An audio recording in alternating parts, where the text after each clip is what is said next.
बिस्मिल्लाहिर्रहमानिर्रहीम अस्सलाम वालेकुम class 9। Today we are going to discuss interface, जो कि हम लोगों ने कल सेल साइकिल का टॉपिक जो है वो हाफ पढ़ा था, इंट्रोडक्शन पढ़ा था, उसको आगे कंटिन्यू करते हैं इंटरफेस से। Let's starts with interface, page 87। Definition की तरफ आ जाते हैं। Cells metabolic activity is very high. Interface is the phase, ये वो फेज़ है सेल साइकिल का जिसके अंदर सेल की मेटाबॉलिक एक्टिविटी बहुत ज़्यादा हाई हो जाती है। मेटाबॉलिक एक्टिविटी का बेसिकली क्या मतलब है? आपकी बॉडी के तमाम फंक्शंस को मेटाबॉलिक एक्टिविटीज़ या मेटाबॉलिक रिएक्शंस कहते हैं। Next, it performs various actions and functions. अब इंटरफेस के अंदर ये वो फेज़ है जिसके अंदर हमारी बॉडी के तमाम एक्शंस हो रहे हैं। इसके अलावा हमारे तमाम फंक्शंस हमारी बॉडी के इस फेज़ के अंदर, इंटरफेस के अंदर कंप्लीट हो रहे हैं।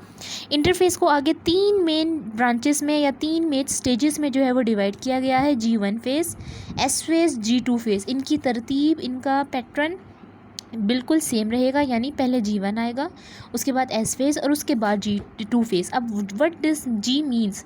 G means growth, G1 means first gap, S means synthesis and G2 means second gap. अब सबसे पहले हर एक जो है वो स्टेज को डिटेल में देख लेते हैं। First gap, G1 growth phase है। G1 फेज़ ग्रोथ 1 फेज़, या इसको फर्स्ट गैप भी कहा जाता है। द सेल प्रोड्यूस्ड, जब एक सेल प्रोड्यूस्ड हो जाएगा यानी वो बन जाएगा, एक नया सेल जब पैदा होगा तो हम कहेंगे कि वो G1 स्टेज के अंदर एंटर हो गया है। इन G1 स्टेज या in first gap stage cell increases in size, cell का साइज इंक्रीज हो गया। ये ऊपर का साइन जो है वो इंक्रीज का होता है। It proteins increases as well as cell organelles increases, mitochondria, ribosomes etc और enzymes वगैरह। ये सब के सब क्या है? जब एक सेल पैदा हो गया, प्रोड्यूस हो गया, बन गया, G1 फेज़ के अंदर एंटर हो गया, सबसे पहले क्या होगा? साइज़ बड़ा होगा। अब साइज़ खाली बड़ा नहीं होगा, उसके अंदर सेल के अंदर जितनी भी ऑर्गेनेलीज हैं such as mitochondria, ribosomes, Golgi bodies, enzymes वगैरह, प्रोटीन्स वगैरह, ये तमाम आहिस्ता आहिस्ता बढ़ने शुरू हो जाएंगे क्योंकि साइज़ ज़्यादा हो रहा है। जब आपकी तमाम ऑर्गेनेलीज बढ़ गई यानी तादाद में बढ़ गई तो आपकी G1 फेज़ यानी फर्स्ट गैप स्टेज या ग्रोथ 1 फेज़ स्टॉप हो जाएगी। नेक्स्ट फेज़ के अंदर आपका सेल एंटर हो जाएगा। This is known as synthesis phase या S phase, short form S है। इन दिस फेज सिंथेसिस, किसी चीज़ का बनना। हाँ, in this phase chromosomes duplicate. Chromosome, let's suppose ये ब्लैक कलर का नीचे क्रोमोजोम मैंने बनाया हुआ है, ये डुप्लीकेट करेगा and 2 sister chromatids are formed. For example एक क्रोमोजोम था ये वाला, ये मैंने एक धागे से नुमाई पेंसिल से बनाया है आपके सामने, ये क्रोमोजोम है। ये डुप्लीकेट करेगा यानी ये डबल होगा और ये बनाएगा, ये एरो से आपके सामने, ये वाला क्रोमोजोम जिसकी 2 सिस्टर क्रोमेटिड्स हैं, एक ये और एक ये। इस पूरे को मैं क्या कहूँगी? क्रोमोजोम। इसको मैं कहूँगी सिंगल को क्रोमेटिड, इसको मैं कहूँगी क्रोमोजोम। अब ये क्रोमोजोम्स आगे जाकर डिवाइड होंगे और आपके पास 2 क्रोमोजोम्स बन जाएंगे। ये कौन सी फेज़ थी? सिंथेसिस फेज़ थी। इसमें बेसिकली डुप्लीकेशन हो रही है, क्रोमोजोम्स बन रहे हैं जो कि आपके सामने हैं। थर्ड फेज़ जो है हमारी इंटरफेस की वो है G2 फेज़, जिसको हम सेकंड गैप भी कहते हैं। इसके अंदर बेसिकली क्या होता है? Protein increases for division and spindle fibres formation. Proteins बन रही हैं। इंक्रीज़ का साइन यूँ क्यों शो किया गया है? प्रोटीन की तादाद ज़्यादा हो रही है। For division, division means cell division, आपके सेल ने डिवाइड होना है, उसको प्रोटीन चाहिए, उसको ताकत चाहिए। उसने स्पिंडल फाइबर्स बनाने हैं, उसको क्या चीज़ चाहिए? कोई धागा चाहिए जिसके ऊपर उसके क्रोमोसोम्स अटैच हो सकें। स्पिंडल फाइबर्स की डिटेल हम आगे इंशाल्लाह जो है वो नेक्स्ट लेक्चर में देखेंगे। इसके अलावा if the protein synthesis stop, अगर ये प्रोटीन की सिंथेसिस स्टॉप हो गई, आगे ये जो डिवीजन है जिसको हम माइटोसिस कह रहे हैं वो रुक जाएगी। सेकेंड गैप में बेसिकली क्या हो रहा है? प्रोटीन बन रही है और स्पिंडल फॉर्मेशन जो है वो स्पिंडल फाइबर्स बन रहे हैं। अगर ये दोनों चीज़ें नहीं बनेंगी, सेल G2 से आगे माइटोसिस में या सेल डिवीजन में जाएगा ही नहीं। यहाँ पे बेसिकली फिर से एक दफ़ा डिटेल में देख लेते हैं। इंटरफेस की 3 जो है स्टेजेस हमने देखी हैं। G1 phase, S phase, G2 phase. G1 phase के अंदर सेल का साइज़ बड़ा होता है, सेल की तमाम ऑर्गेनेलीज ज़्यादा तादाद में बनना शुरू होती हैं, जबकि S फेज़ में क्रोमोजोम्स यानी न्यूक्लियस के अंदर जो मटेरियल है वो डुप्लीकेट होता है और हमारे पास क्रोमोजोम और सिस्टर क्रोमेटिड्स बनते हैं। नेक्स्ट G2 फेज़ या सेकेंड गैप फेज़। इसमें बेसिकली क्या होता है, प्रोटीन्स और स्पिंडल फाइबर्स की फॉर्मेशन बहुत ज़रूरी होती है। अगर यहाँ पर प्रोटीन ना बनी, रुक गई, बनना स्टॉप हो गई, तो हमारा सेल डिवाइड यानी माइटोसिस की स्टेज पर नहीं जाता। अब आ जाते हैं अपनी नेक्स्ट फेज़ की तरफ, जी नॉट फेज़। अब यहाँ पे जी और एन और टी नॉट नहीं लिखा हुआ, बल्कि यहाँ पर जी के नीचे एक छोटा सा जो है वो हमने सर्कल सा डाला है, जिसको हम ओ की शेप में कह रहे हैं। ये जी नॉट, ये ज़ीरो को शो कर रहा है। अब यहाँ इसको हम जी ज़ीरो भी नहीं कहेंगे, बेसिकली इसको कहने का तरीका है जी नॉट फेज़। अब जी नॉट फेज़ कौन सी क्या है, क्योंकि हमने G1 और G2 तो पढ़ लिए। जी नॉट फेज़ बेसिकली बेटे वो फेज़ है, वो स्टेज है जिसके अंदर सेल स्टॉप डिवाइडिंग। अगर एक सेल आपका डिवाइड होना छोड़ देता है, स्टॉप कर देता है, मे बी वो परमानेंटली अपनी डिवीजन स्टॉप कर दे, और मे बी वो टेम्परेरीली अपनी डिवीजन स्टॉप कर दे और आगे दोबारा से अपनी डिवीजन स्टार्ट कर दे। ये तो डिपेंड करता है सेल टू सेल, वेरी करता है ये। अगर कोई सेल अपनी डिवीजन को स्टॉप कर दे यानी माइटोसिस को स्टॉप कर दे, तो हम कहेंगे वो जी नॉट फेज में है। अब मैंने दो कंडीशंस बता दी, परमानेंट भी हो सकता है, टेम्परेरी भी हो सकता है। मल्टी सेलुलर यूकैरियोट्स के अंदर कौन कौन सी स्टेजेस होती हैं?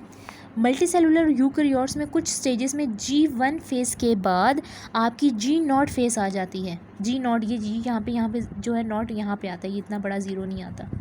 जी नॉट फेज़ आ जाती है। इस केस में क्या होता है, इस केस में G1 में हमारा साइज़ इंक्रीज़ हुआ, उसके बाद डिवीजन स्टॉप हो गई, और इनडेफिनाइट पीरियड के लिए, एक ऐसे लंबे अरसे के लिए कि हमें नहीं पता कि ये जी नॉट फेज़ कब ख़त्म होगी। ये वाली कंडीशन आपके न्यूरॉन्स में होती है। न्यूरॉन्स हमारे वो सेल्स हैं जो कि मैसेजेस जो हैं वो ब्रेन तक पहुंचाते हैं। जब एक दफ़ा वो हमारी बॉडी के अंदर प्रोड्यूस हो गए, अब वो आगे डिवाइड नहीं होते, ठीक है। तो वो क्या होते हैं, वो जी नॉट फेज़ में यानी नॉन डिवाइडिंग स्टेज में चले जाते हैं इनडेफिनाइट पीरियड के लिए, हमेशा के लिए, एक ना ख़त्म होने वाले वक्त के लिए। इनडेफिनाइट पीरियड का ये मतलब है। मल्टी सेलुलर यूकैरियोट्स की सेकेंड कंडीशन क्या हो सकती है, G1 फेज़ के बाद जब सेल का साइज़ इंक्रीज़ होता है, इसके बाद हमारा सेल जी नॉट फेज़ के अंदर एंटर हो जाता है, लेकिन कितने वक्त के लिए, सेमी परमानेंटली मतलब कुछ थोड़े वक्फे के लिए। परमानेंट अगर यहाँ पर खाली होता तो वो तो होता कि पूरे का पूरा परमानेंट, G1 के बाद जी नॉट, जैसे यहाँ पे परमानेंट चला गया न्यूरॉन्स के केस में। लेकिन सेमी परमानेंट मतलब थोड़े ज़्यादा लंबे अरसे के लिए, such as liver cells and kidney sales.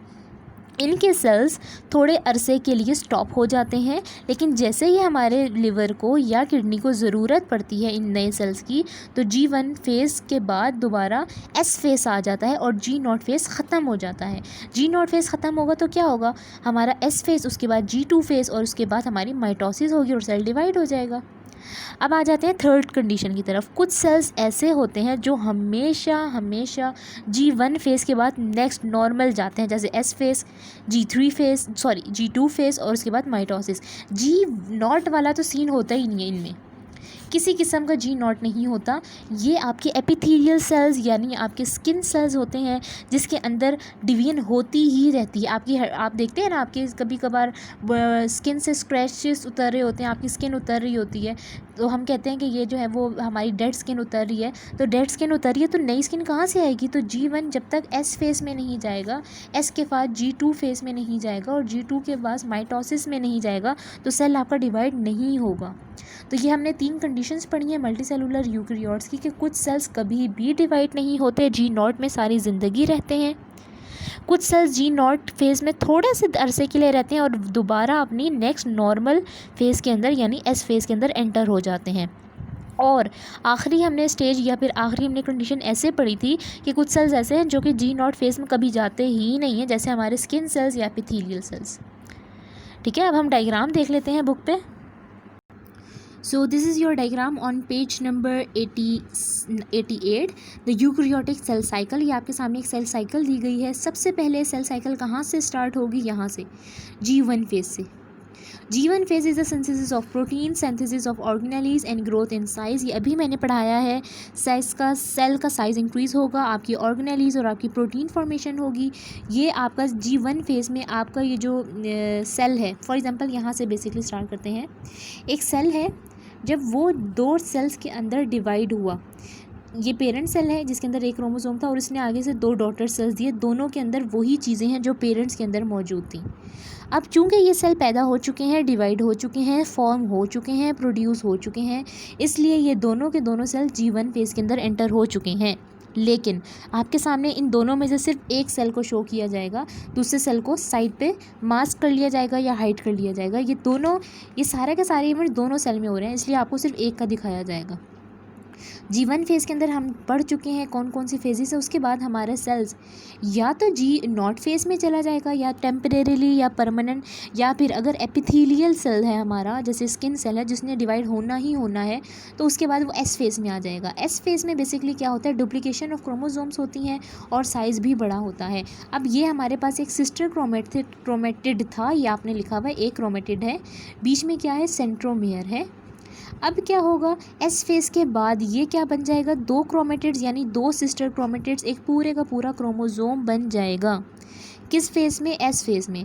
S phase में बनने के बाद जब दो सिस्टर क्रोमेटिड्स या एक क्रोमोसोम बन गया, तो इसके बाद ये G2 फेज़ में जाएगा। G2 फेज़ में क्या होगा, और ज़्यादा ग्रोथ होगी, प्रोटीन्स बनेंगी और एसेंशियल्स और थिंग्स बनेंगी, ताकि आपकी माइटोसिस हो सके, आपके स्पिंडल फाइबर्स वगैरह के लिए प्रोटीन बनेगी, तैयारी होगी कि आपका ये सेल दोबारा से आगे डिवाइड हो सके। ये सारे का सारा G1, S एंड G2 ये इंटरफेस हो गया। अब ये जो ऑरेंज में हमारे पास है, this is cell division. M phase, mitotic phase. Mitotic phase में बेसिकली क्या होगा, जब ये माइटोटिक फेज़ में ये वाला सेल माइटोटिक फेज़ में जाएगा, तो आपके पास ये सेल दो हिस्सों में यानी दो सेल्स में डिवाइड हो जाएंगे, जो कि आपके सामने मौजूद हैं। तो मैं कह सकती हूँ कि हमारा साइकिल शुरू भी यहीं से हुआ था और ख़त्म भी यहीं पे हो रहा है, ठीक है। और एक और चीज़ कि हमारा ये जो सेल साइकिल है, ये एक डायरेक्शनल इवेंट है। डायरेक्शनल इवेंट मतलब एक ऑर्डर्ड वे में ये चलता है। ये नहीं है कि G1 फेज़ के बाद M फेज़ आ जाए, M फेज़ के बाद G2 आ जाए और G2 के बाद S। ये एक ख़ास डायरेक्शन के अंदर चलता है। G1 के बाद लाजमी S फेज़ आएगा, S के बाद लाजमी G2 और G2 के बाद M फेज़। ये नहीं है कि ये आगे पीछे हो जाए। हाँ, एक चीज़ है इसमें कि G1 के बाद G0 एंटर हो सकता है, लेकिन ये सब केसेस में नहीं होता। न्यूरॉन में या लिवर सेल और किडनी सेल में होता है, एपिथेलियल सेल यानी स्किन सेल में बिल्कुल भी नहीं होता। यहाँ तक हमारा आज का टॉपिक क्लियर हो गया है, ख़त्म हो चुका है। 88 पेज तक हमने जो है वो अपना टॉपिक जो है वो कंप्लीट कर लिया है। अब आ जाते हैं एक्सरसाइज की तरफ। Now we are on page number 105. Short question number 1, what is cell cycle and what are its main phases? सिर्फ सेल साइकिल की लास्ट टॉपिक में हमने डेफिनेशन लिखी थी, आज उसी सवाल को कंटिन्यू करना है। सवाल पे वही है हमारा, बस उसकी जो फेजेस हैं वो डिटेल में लिखनी है। ये इमेजेस आपको भेजी जाएंगी, आप वहीं से लिखेंगे। The S phase of the interface is, second question पे हूँ। The S phase of the interface is important and a cell can never divide without it. S phase कह रहे हैं कि बहुत ज़रूरी है, इसके बगैर तो सेल डिवाइड हो ही नहीं सकता। क्यों, जस्टिफाई करें अपने आंसर को। तो ये भी आपने जस्टिफिकेशन क्यों देनी है, क्योंकि जब तक एस फेज नहीं होगा, हमारा एक क्रोमेटिड क्रोमोसोम में कन्वर्ट नहीं होगा, तो हमारा सेल कैसे डिवाइड करेगा। उसके लिए तो क्रोमोसोम्स डुप्लीकेट होने चाहिए। जब क्रोमोसोम्स डुप्लीकेट होंगे तभी तो वो आगे जाएंगे। हर सेल के अंदर दो शॉर्ट आंसर्स हैं, ये हमारे अंडरस्टैंडिंग द कंसेप्ट ही, और एक यहाँ पर ये जो है फर्स्ट वाला शॉर्ट क्वेश्चन आपसे पूछा गया है। A nerve cell does not divide after its formation, in which phase of cell cycle it is. अब मैंने आपको समझाया था कि न्यूरॉन्स जो हैं, जो नर्व सेल्स हैं, वो ज़िंदगी में जब एक दफ़ा प्रोड्यूस हो जाएं तो वो आगे कभी भी डिवाइड नहीं करते। तो बेसिकली वो पूछ रहे हैं कि ऐसा क्यों है, और अगर ऐसा है तो आप बताएं कि वो किस फेज़ में मौजूद हैं। तो बेसिकली वो G0 फेज़ में रहते हैं सारी उम्र, वो G0 फेज़ के बाद S फेज़ में नहीं जाते। तो हम लोगों ने इस शॉर्ट क्वेश्चन में यही डिटेल बतानी है। तो क्वेश्चन नंबर 1 कंप्लीट करना है, क्वेश्चन नंबर 2 और इस शॉर्ट क्वेश्चन का क्वेश्चन नंबर 1। इस तरह हमारे 3 क्वेश्चन आज के टॉपिक में बन गए हैं। इंशाल्लाह नेक्स्ट टॉपिक में हम लोग माइटोसिस को डिस्कस करेंगे। यहीं पर हमारा टॉपिक ख़त्म होता है। नेक्स्ट टॉपिक के साथ मुलाकात होगी। अल्लाह हाफ़िज़।